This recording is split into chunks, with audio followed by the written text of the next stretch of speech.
evening and welcome to yet another edition of Electricity Town Hall, a program being sponsored by the Nigerian Electricity Regulatory Commission, NERC, aimed at keeping consumers of electricity abreast of happenings in the nation's power sector.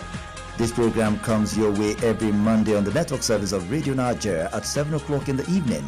NERC is the regulator for the nation's power sector, interfacing with electricity generation companies known as GenCos, the transmission companies of Nigeria, TCN, and the distribution companies, DISCOs. I'm David Umur Yoranka.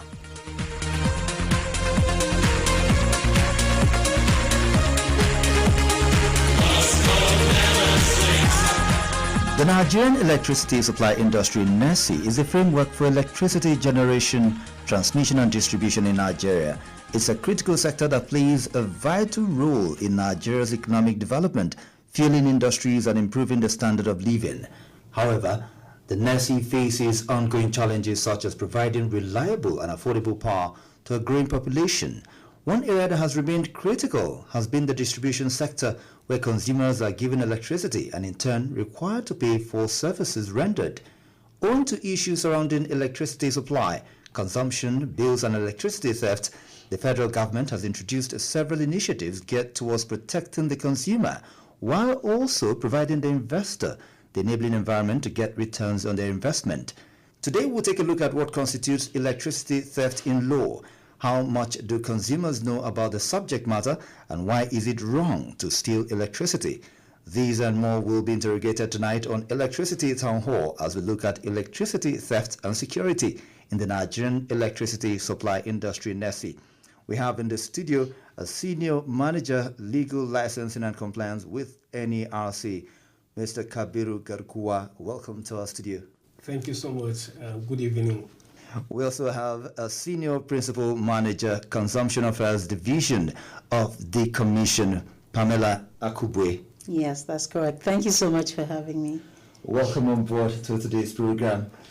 Okay, let's just get right into it. When we hear electricity theft, especially, you're wondering, can one steal electricity? Let me begin with you, Mr. Kabiru. What constitutes electricity theft in law? Thank you so much. It is my pleasure to be here today to unpack some of these important issues that actually are happening in the Nigerian power supply industry. And first I want to start by saying that if you look at the NERC quarterly reports, the first quarterly report of 2025, it talks about the technical and commercial losses that the distribution companies of Nigeria are facing, and it is just about 18.82%. And these technical and commercial losses, they speak to the issues of electricity theft in the technical sense of the term. So, but now, the question now, according to the law, what actually constitutes electricity theft is an important topic. I will come to deal with whether electricity can be stolen because electricity is not like tangible items that people can come and pick. But when we say theft, what comes to mind is that somebody is taking something from somebody without that person's consent or permission. Okay. You are taking something with the intention of depriving the owner or the user of the use of that property or that item. That is what theft in the normal, ordinary parlance. But in law, when you say theft, electricity theft, before I go there, the first law that we are going to look at is the Electricity Act 2023 as amended. Okay. And it defines what that electricity theft is all about under section 208 of that law. And before it just means that somebody takes something by dishonest or fraudulent or illegal or unauthorized way. You take somebody that does not belong to you. In essence, that is what that electricity theft is all about. And then looking back at the penal court, the laws of crime that operate in the northern Nigeria, it has even in the past defined what electricity theft is all about when it says that whoever dishonestly obstructs, diverts, consumes or uses any electricity or electric current is set to commit theft. So the first background or definition of electricity theft is taking something that does not belong to you. In some jurisdiction, like in Indian jurisdiction, they usually call it abstraction. So you abstract something that does not belong to you. That is what, in summary, it is all about. Wow, that's a whole lot when it comes to electricity. And one would just think that these things are things one can stop anybody and say, hey, what are you carrying there? Is that electricity? But meanwhile, from what you just described now, I think it's a whole lot more to it and all. Madam Pamela, you want to add something to this? Yeah, I mean, he's said it all, but I mean, he's coming from the legal aspect of it. Okay. But, simply put, in the NESI, the Nigeria's electricity sector, we can say electricity theft is bypassing your meter so that it doesn't capture the quantum of energy that you're consuming, tampering with the meter in any way, or unauthorized access to, the grid, connecting without authorization or proper documentation, or just any illegal connection at all. All of that amount to electricity theft in the sector. Yeah. What, as I said after he finished the first question, I was going to ask, can electricity, like tangible property, be stolen? Because is this different from stealing of the equipment now?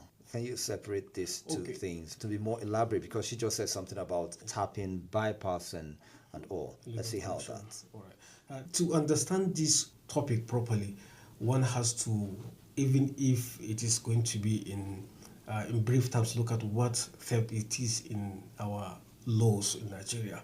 When we say somebody has maybe stolen something, what does that mean? What can be stolen and what cannot be stolen? Because for the layman or for the ordinary citizen, if you just take something, whether it is misappropriation, whether it is breach of trust, it is just lumped together as somebody is stealing something. But in law, there are some nuanced distinctions when you are talking about actual theft. What does that mean? And they say that the most important thing in theft is the being called property.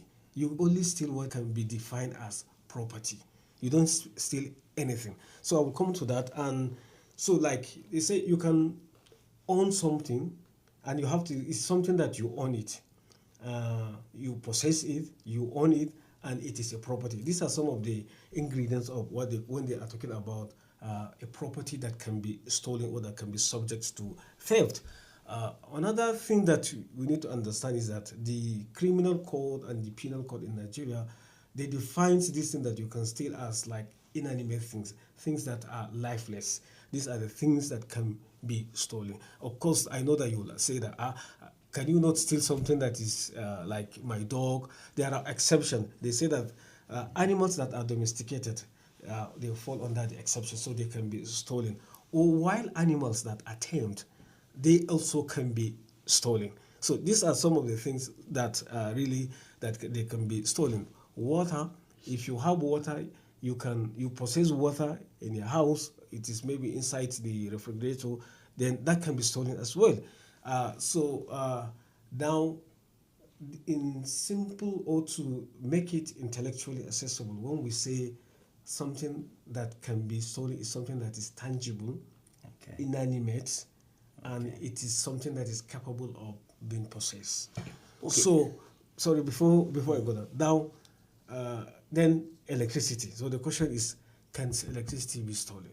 I think that is the main question. Yes. So, okay, but you want to say something before I answer the question? Let me allow you. Maybe you can. Okay, no, go ahead so that I don't take you off course. Okay, so go ahead. So the question might.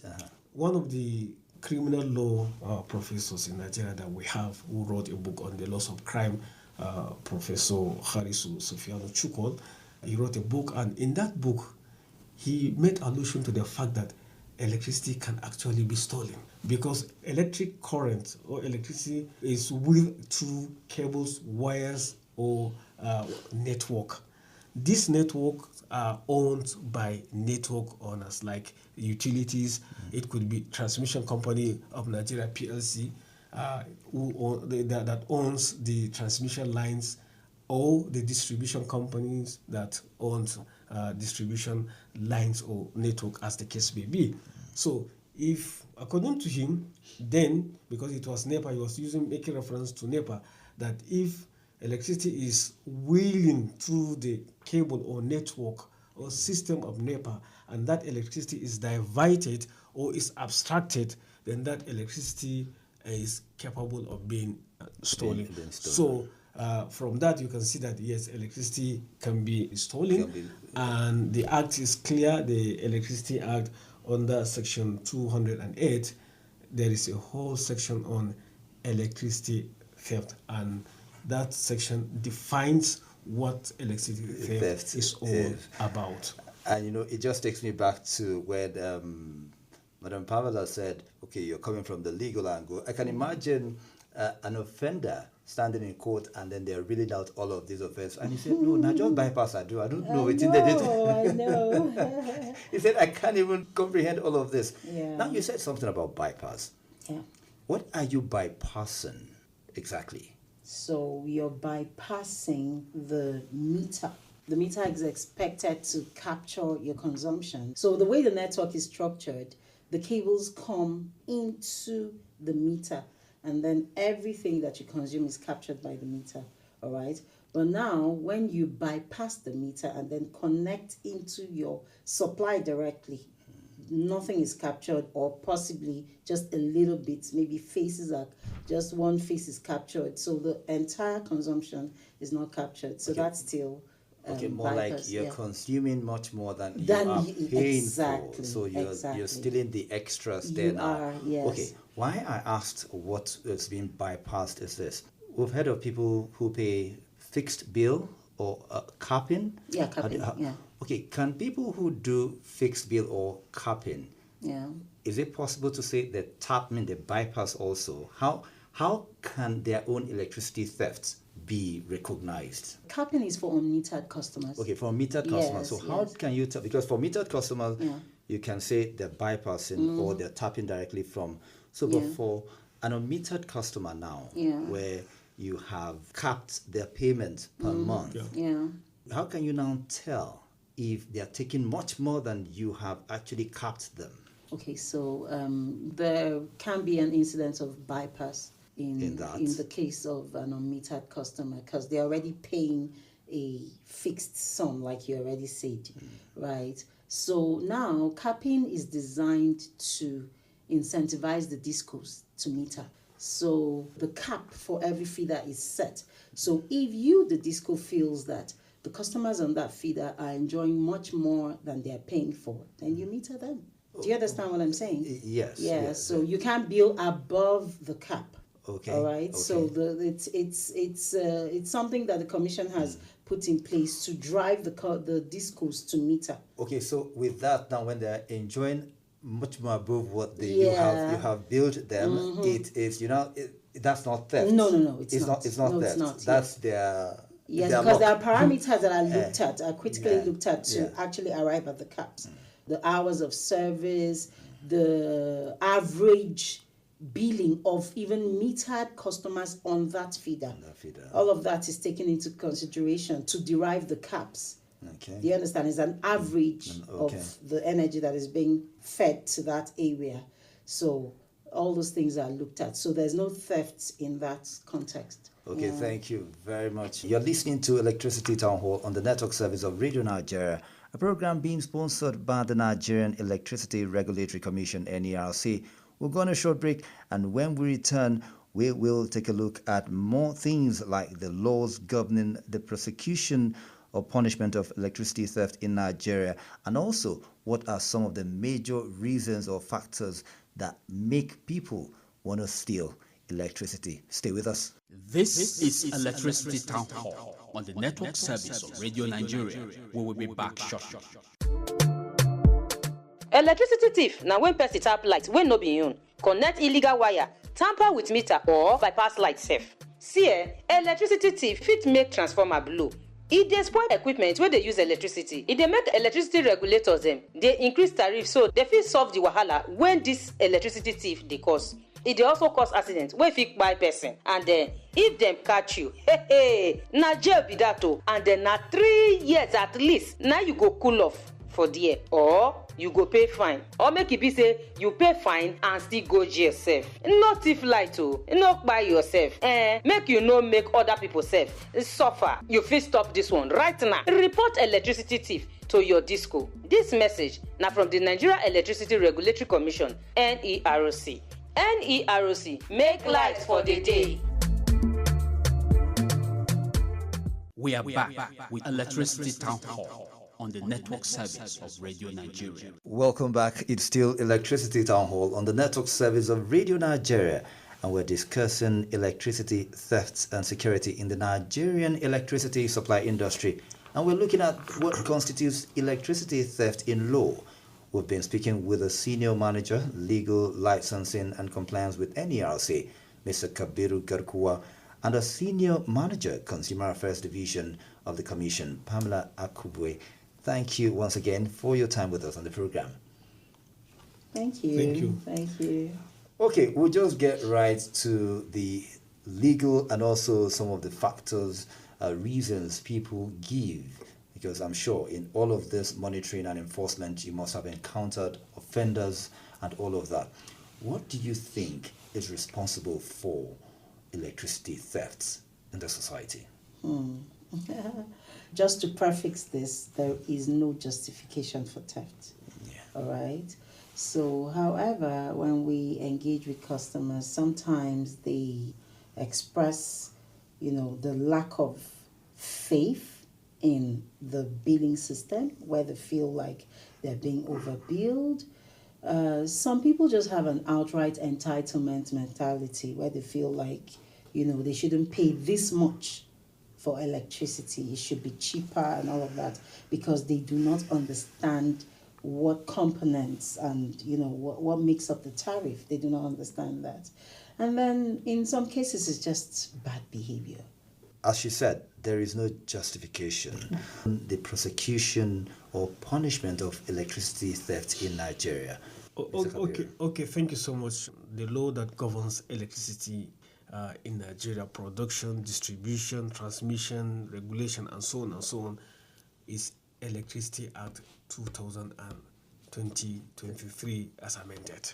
So this is the law, the main law that is comprehensive and that takes care of all the different levels of electricity. We are going to discuss other types of electricity theft, because all that we are discussing, we're just discussing stealing the current, the electric current.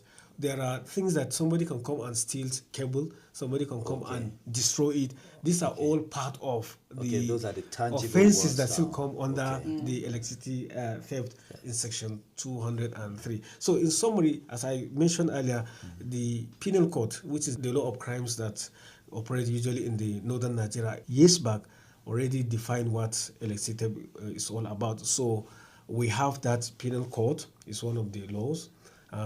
But now, basically, we're using the Electricity Act because it's more elaborate and then it deals with the changes in the evolution of the power supply industry. And then we have, the Electricity Act gives the Commission power to issue regulations, orders, and instruments, because the main law, usually the Electricity Act, is a concentrated document, just like any other piece of legislation. So the National Assembly will now give the Commission another power to issue other subsidiary regulation or laws that will help the Commission to carry out the effect of that Electricity Act. So we have unauthorized access is an order of the Commission.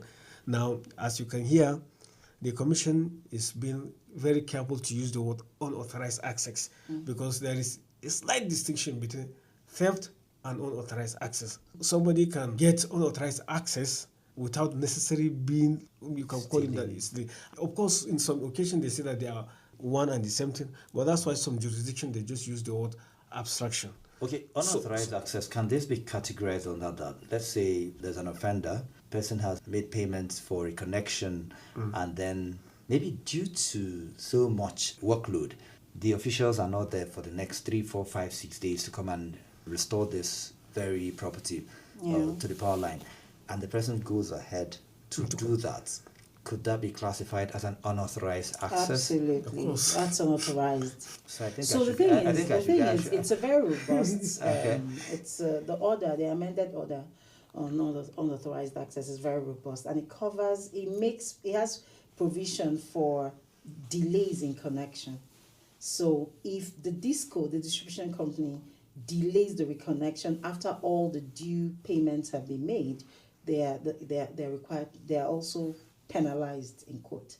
Okay. Yes, so there's payment that they have to make to the customer. Okay. Yes, so it's both ways. Oh, so Yeah. in case you need an ambassador, you see how I broke it down to them? So in case you need an ambassador, you meet with my producer on that one.